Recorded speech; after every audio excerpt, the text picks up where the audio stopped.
हाथ जोड़कर नमस्कार करना चाहता हूं इस पूरी क्रिएटिव टीम को जो कि इस वक्त बेकाबू में लगी पड़ी हुई है। जिस हिसाब से बेकाबू को ये लोग बना रहे हैं, जिस हिसाब से इनकी स्टोरी लाइन आगे बढ़ रही है, जिस अमेजिंग ट्विस्ट एंड टर्न के साथ, वो भी थोड़ा से लॉजिकल ट्विस्ट एंड टर्न्स के साथ ये लोग आगे बढ़ रहे हैं, मानना पड़ेगा एकता कपूर जी ने अब ग्रोथ एक अलग डायरेक्शन में देख ली है। उनको लग गया है कि ऑडियंस को आप कुछ भी नहीं दिखा सकते हो, ऑडियंस को आपको एंटरटेन करने के लिए कुछ यूनिक कॉन्सेप्ट के साथ साथ आगे की स्टोरी लाइन बढ़ाने के लिए, बांधने के लिए ताकत चाहिए होगी। इसके लिए आपको अपनी स्टोरी में फोकस करना होगा, आपको अपने कैरेक्टर्स में फोकस करना होगा, हर एक कैरेक्टर का एक ग्राफ होना चाहिए और साथ ही साथ बेवकूफ या नॉनसेंस तरीके के लॉजिक नहीं हो, राइट? या फिर वो वाला बार बार ना दिखाया जाए। और देखिए ना, फायदा हुआ है इसका, बेकाबू जबरदस्त जा रहा है, मानना पड़ेगा। चलिए आज के एपिसोड की शुरुआत करते हैं, रिव्यू की शुरुआत करते हैं। नमस्कार, आ गया है आपका यारों का यार होस्ट राहुल भोज। चैनल को सब्सक्राइब करें अगर आपने अभी तक मेरे नए चैनल राहुल भोज कॉमेडी को सब्सक्राइब नहीं किया है। डिस्क्रिप्शन में लिंक है, जाओ यारो, बिंदास उसे सब्सक्राइब करो। उतना प्यार दो जितना अपने टेली खजाना को दिया है, आपको शालीन भानोट की कसम। चलिए दोस्तों, बात कर लेते हैं, क्योंकि आज के एपिसोड में शालीन और बेला यानी कि रानव और बेला तो क्या चुम्बेश्वरी लड़ाई कर रही है, मजा ही आ गया है।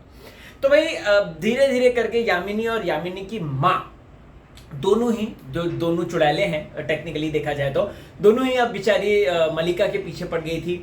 मलिका से इनका फोकस हट गया है और अब इनका फोकस बेला पर आ गया। लेकिन बेला इनसे अलग चालाक निकली और बेला ने इन लोगों को ही एक तरीके से चैलेंज कर दिया कि भैया तुम शेर हो तो मैं सवा शेर हूं, तुम शेर हो तो मैं सवा शेर हूं, राइट? और बेला ने क्या किया, बेला ने वो जो राक्षस के सामने अच्छा खासा नाटक किया, वो अच्छा लगा। कभी कभार है ना, मुझे ऑनेस्टली स्पीकिंग यहाँ पे मैं ईशा सिंह की बात करना चाहता हूँ। सबसे पहले तो ईशा सिंह बहुत ज़्यादा सेंशुअस लग रही थी, स्पेशली जब वो साड़ी में आई। जब हमको दिखाया ना कि यूँ करके साड़ी चेंज कर देती है बंदी कैमरा में और तुरंत एंगल उसका जंगल वाला हो जाता है, अच्छा लगता है, ठीक है। इसके साथ साथ एकदम कास्टिंग में नई बदलाव हुई है। अगर आपको याद होगा, वो यामिनी का जो तीसरा बेटा था एकदम चोमू सा था वो, ठीक है, वहां पे उसकी शक्ल चेंज कर दी गई है और किसी नए लड़के को रख दिया है। और अब देखते हैं कि वो नया लड़का क्या करता है। ये कास्टिंग ऐसे ही बदलते रहते हैं, तो कोई टेंशन की बात नहीं है। अब यहाँ पर अगर आप लोगों ने नोटिस किया होगा, आज ऐसा लगा कि हाँ, शालीन भानोट का शो था ये।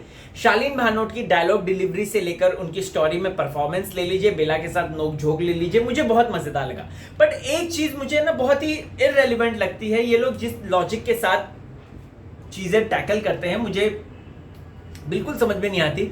वहां पे परी और राक्षस दोनों अपने बेडरूम में लड़ रहे हैं, जहां पे परी बोलती है कि मैं राजकुमारी देवलिका हूं, मैं ये हूं, मैं वो हूं, मैं फलाना हूं, मैं ढिमकाना हूं करके वो बोलती है। वो रानव बड़ी ही कन्वीनियंटली उस चीज को नहीं सुन रहा है। मुझे समझ में नहीं आता कि जब राक्षस कुछ बोलते हैं तो परी तुरंत सुन लेती, कान लगा लेती, जबकि दोनों के पास ये शक्तियां हैं। क्योंकि रानव ने पास टाइम पे हमें ये शक्तियां दिखाई हैं। रानव की वो बात कर रहा होता है, जैसे मलिका या फिर उसकी दादी कुछ बात कर रही है या यामिनी कुछ बात कर रही है, वो बढ़िया तरीके से सुनेगा, उसको फिर उसके बाद उस पर इंप्लीमेंट करके वो चीजें करेगा।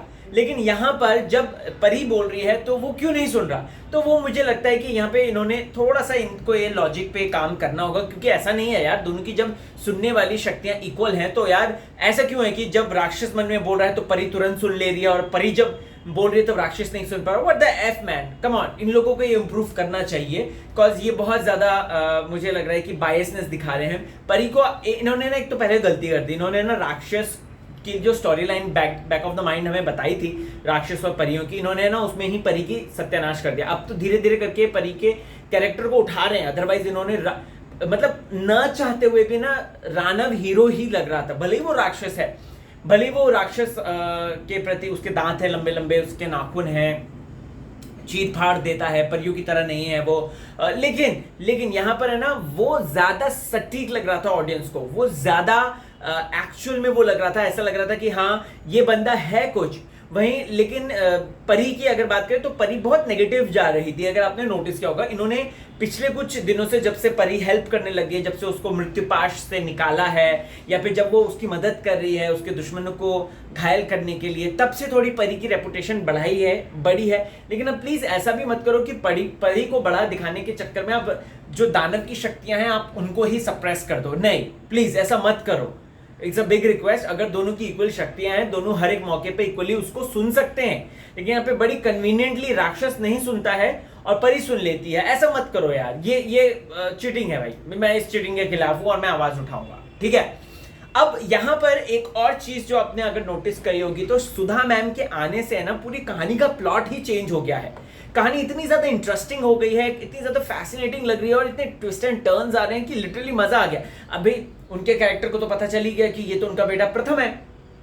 अगले प्रोमो में हम देख भी रहे हैं कि वो कंगन वंगन ये सारी चीजें जो है प्रॉपर तरीके से दिखा रही हैं।